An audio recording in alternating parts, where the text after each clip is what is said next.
ডাল সহ সমস্ত রেশন সামগ্রী সময়মতো সরবরাহ করার দাবিতে ডিওয়াইএফআই এর উদ্যোগে রাজধানী আগরতলা সিটি সেন্টারের সামনে এক বিক্ষোভ সমাবেশ অনুষ্ঠিত হয় সোমবার।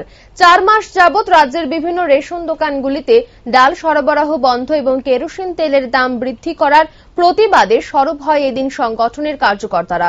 এদিনের এই বিক্ষোভ সমাবেশ থেকে সময়মতো সব রকমের রেশন সামগ্রী প্রদান করেন জন্য আওয়াজ তোলা হয়।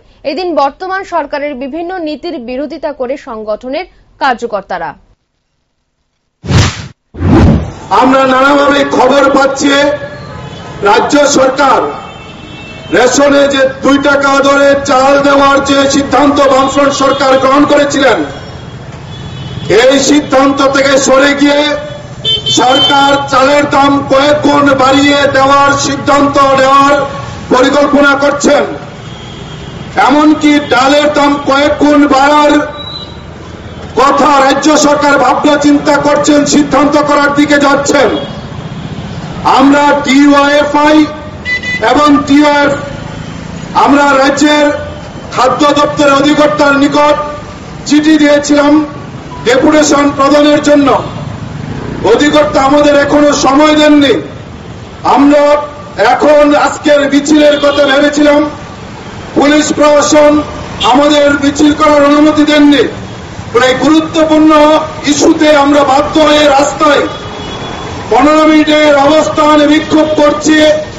আমরা দাবি করছি যে 3 মাস যাবৎ যে ডাল দেওয়া রাজ্য সরকার সরবরাহ করা বন্ধ করেছেন, এই 3 মাসের ডাল সহ যে ডাল রেশন শপের নির্দিষ্ট সময় দেওয়ার কথা তা দ্রুত চালু করতে হবে।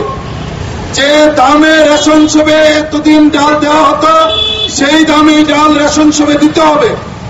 26 টাকা প্রতি লিটার কেরোসিনের দাম বাড়তে বাড়তে 38 টাকার উপর, এই দাম কমাতে হবে। এবং কোন সামগ্রী রেশন শপের কোন সামগ্রীর দাম বৃদ্ধি করা যাবে না, এই দাবি আমরা রাজ্য সরকারের কাছে রাখছি। আমরা দাবি করছি রেশন সামগ্রীর সমস্ত জিনিস নির্দিষ্ট সহায়ক মূল্যে নির্দিষ্ট সময়ে রেশনের মাধ্যমে রাজ্যের মানুষের হাতে দিতে হবে।